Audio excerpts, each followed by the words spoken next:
Symbolic History Through Sight and Sound, 30, O Western Star, Whitman's America.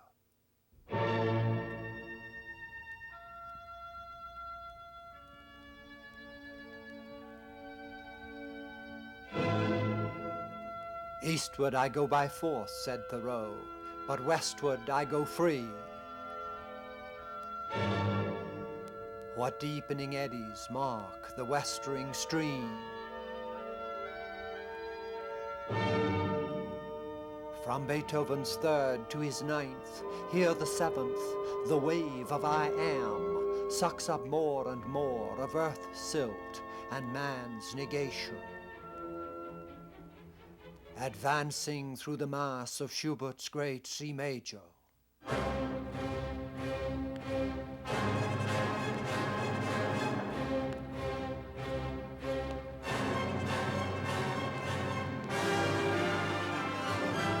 So, in the immediacy of Brady's 1850 photograph, Walt Whitman, a cosmos of Manhattan the sun, enfleshes Schleiermacher's 1799 creed, in the midst of the finite, to grow to the infinite, to be eternal at every moment.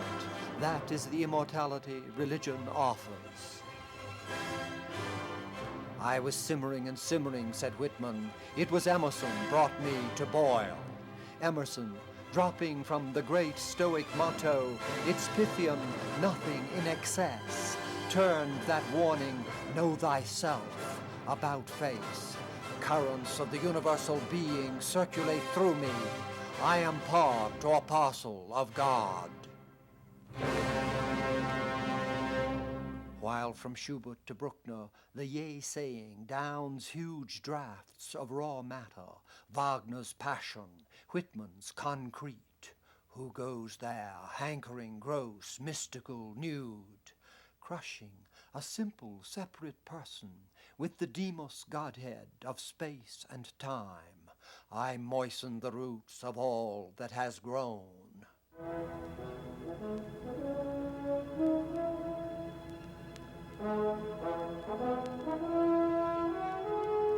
I celebrate myself, I loaf and invite my soul. I lean and loaf at my ease, observing a spear of summer grass. I know I am deathless. I know this orbit of mine cannot be swept by a carpenter's compass. I know I shall not pass like a child's carlicue cut with a burnt stick at night. Divine am I, inside and out, and I make holy whatever I touch or am touched from. The scent of these armpits, aroma finer than prayer. This head more than churches, Bibles, and all the creeds.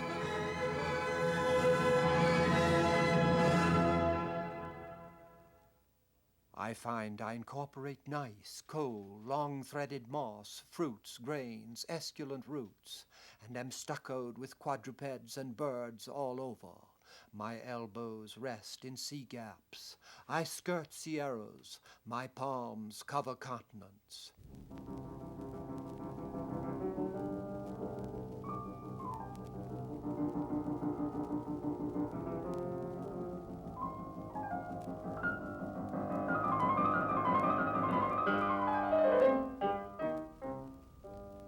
Waldstein.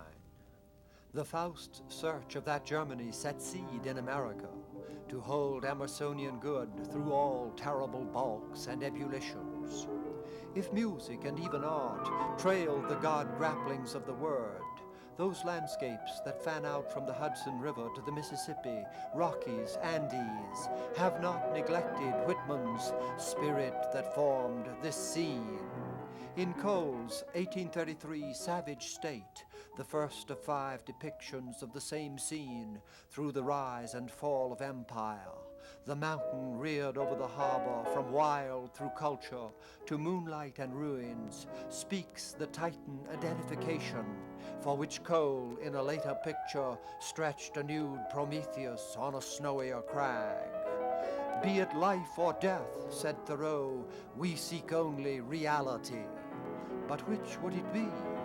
Emerson's, in the presence of nature a wild delight runs through man, or Melville's, as ever all clouds choose the loftiest peaks to pile themselves upon. Why not, as in Cole and Beethoven, both in one?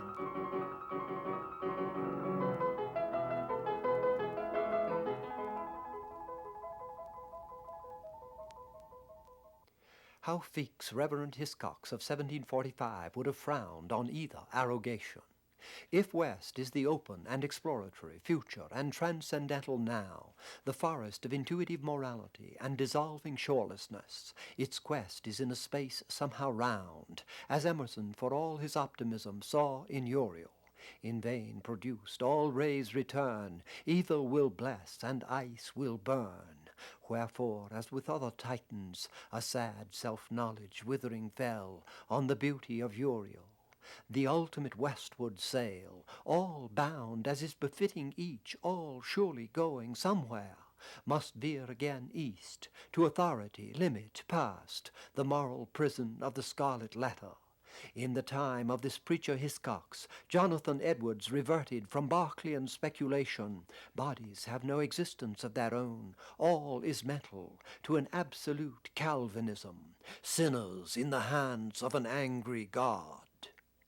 And from a century earlier, the free humanity portrayed in John Clarke, tolerant Puritan, and voiced by Hooker or Roger Williams, the sovereign origin and foundation of civil power lies in the people, who may elect and establish what form of government seems to them most meet for their civil condition. That Anne Hutchinson covenant of grace was always eddying to reaction, Winthrop. We see not that any should have authority to set up any other exercise beside what authority hath already set up. To whom Emerson, not for all his faith can see, would I that cowled churchman be, and Whitman fierce as Blake, allons, from all formules, from your formules, O bat-eyed and materialistic priests. On one side vision stiffens to rigor, on the other slides toward that maypole merry-mount Bradford called beastly practices of the mad bacchanalians. Within 100 years, the sea captain descendants of Sterne, Bradford, and the rest were painted at carouse in Suriname, swilling punch, one spilling it onto a sleeper's head, while another pukes in his pocket.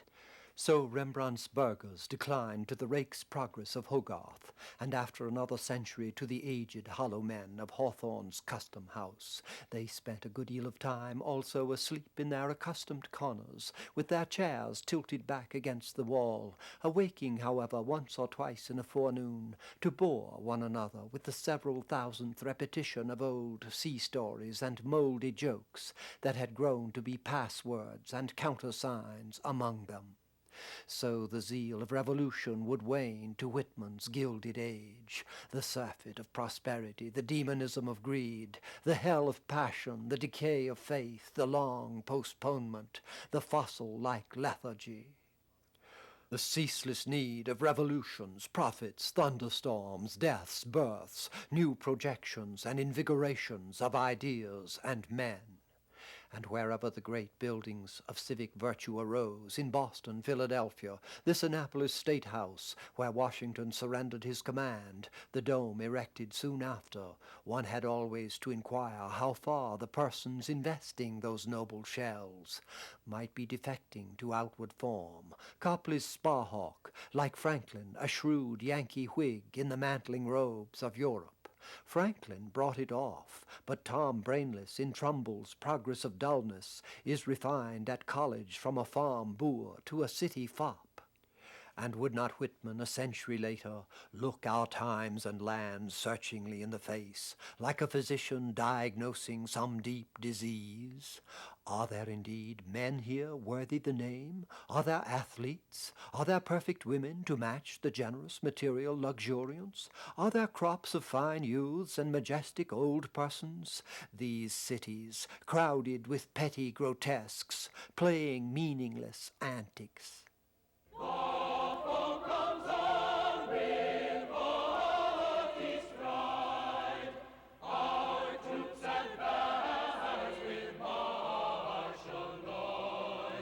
On the tide that rose toward revolution, this Billings' marching tune, Copley's Paul Revere puts off lace and columns, unfallen man claiming freedom for good laws and a good life.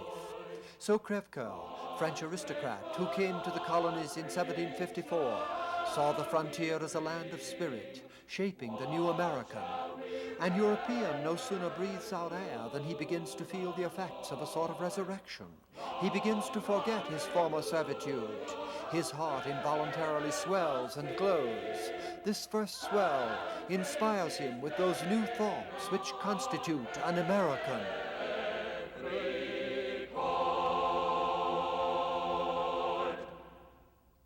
But neither Crèvecoeur nor Copley could sustain the war of values, the crassness and menace of patriot mobs. Copley fled to England, painted the royal children.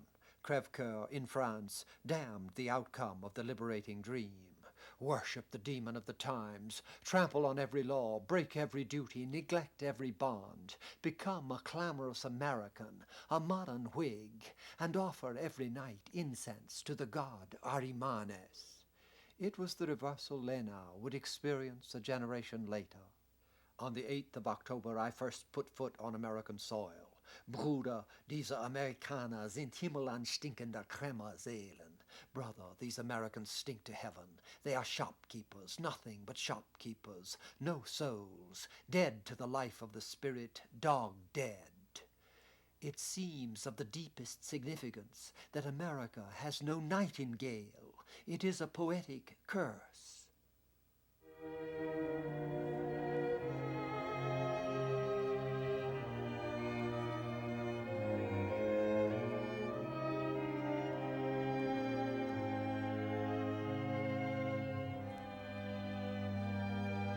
Drab terminus of the utopian call of sea and setting sun, Claude's 1638 harbor with a Jenkins fantasy, and Marvel's pilgrim settlers, safe from storms and prelates' rage, where the remote Bermudas ride, in the ocean's bosom unespied, from a small boat that rode along, the listening winds received this song.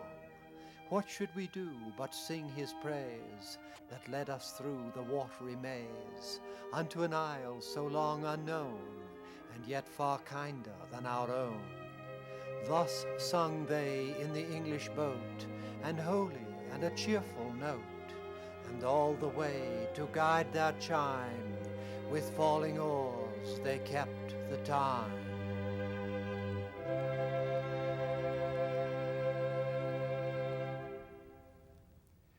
We have skipped Marvel's description of the bounteous isle, where God has provided all foison. He hangs in shades, the orange bright, like golden lamps in a green night, and does in the pomegranate's close jewels more rich than Ormus shows.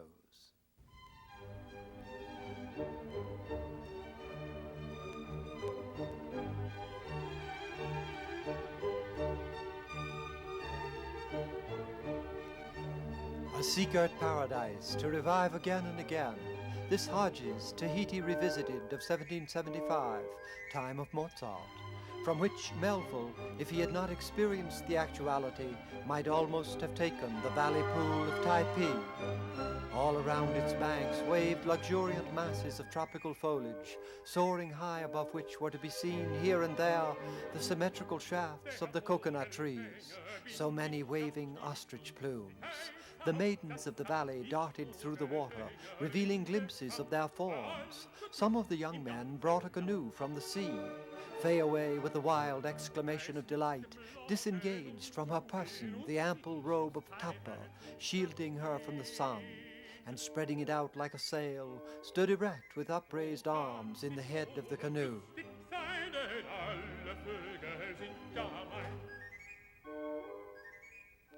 In Moby Dick, that verdant land is set in appalling ocean.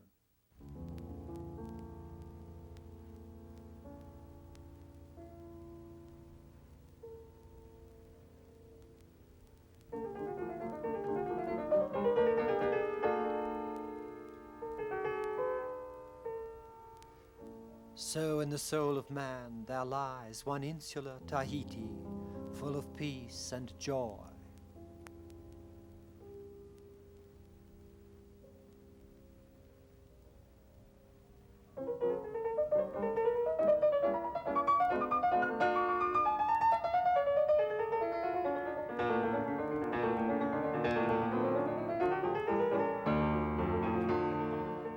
encompassed by all the horrors of the half-known life. God keep thee, push not off from that isle, thou canst never return. But what choice has the heroic soul? As in landlessness alone resides the highest truth, shoreless, indefinite as God, so better is it to perish in that howling infinite than be ingloriously dashed upon the lee, even if that were safety. O Bulkington, bear thee grimly, demigod, up from the spray of thy ocean perishing, straight up leaps thy apotheosis.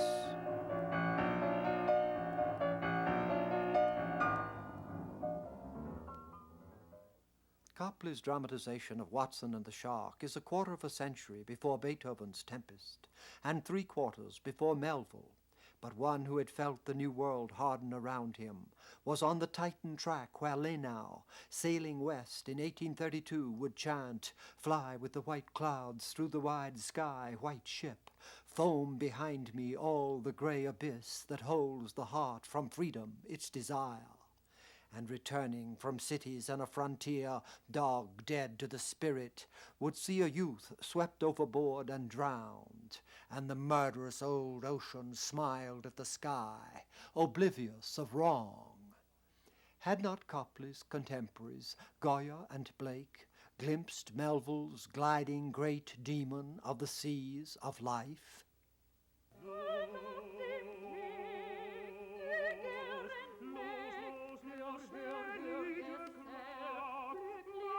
The paradise of the Middle Ages had been the hortus conclusus of the Song of Songs, "My love is a garden enclosed." In that walled grace, where the resolving chords are still the earthless fifths and octaves, pure as the art colors, ruby, gold, cerulean, there is no moody filling in of romantic wish and pain.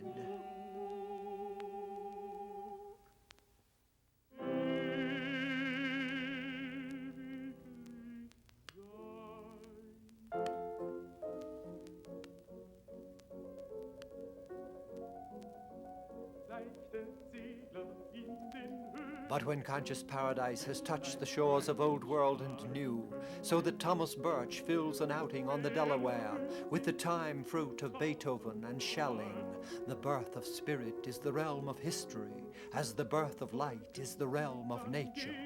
Then soul is vulnerable.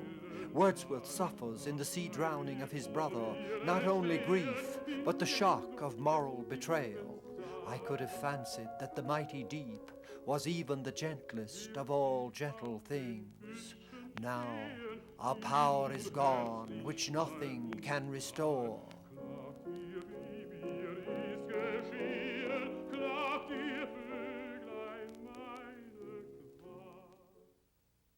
He sees that hulk which labours in the deadly swell, this rueful sky, this pageantry of fear.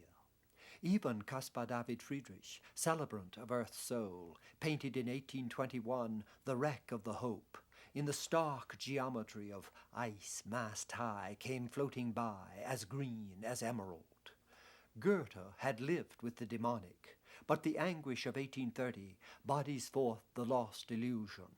Leopardi fears the hideous power of nature, mother in birth, stepmother in desire, madre in parto, ed in voler matrigna.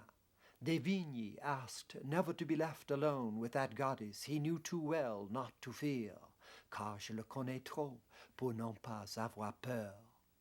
And still Emerson would go on writing, 1836, nature stretches out her arms to embrace man. A virtuous man is in unison with all her works. Until the bitter wave breaks in Melville with his white symbol of the demonism of the world. All deified nature absolutely paints like the harlot, whose allurements cover nothing but the charnel house within. The palsied universe lies before us like a leper.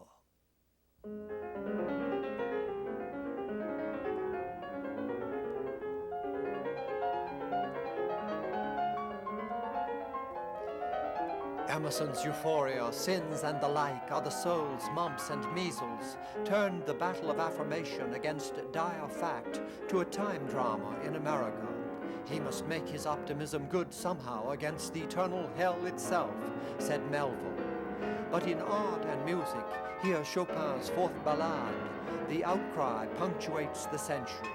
Jericho's 1818 Raft of the Medusa, from real disaster and shipwrecked France, verges with Byron's Castaways on metaphysical pain. Pierre, explain this darkness, exorcise this devil, ye cannot. Yet a sail is on the horizon. The derelicts are saved. As from the Brontes to Dostoevsky, torment sounds the chords of regeneration. How else could that arrogation of torment be borne?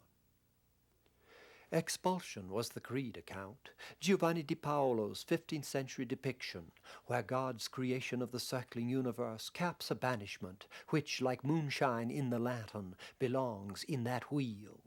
All validities of nature and man hang in a bright inconsequence of jeweled details stretching symbolic space. But for Cole in 1828, symbols have assumed the body of the dimensional world.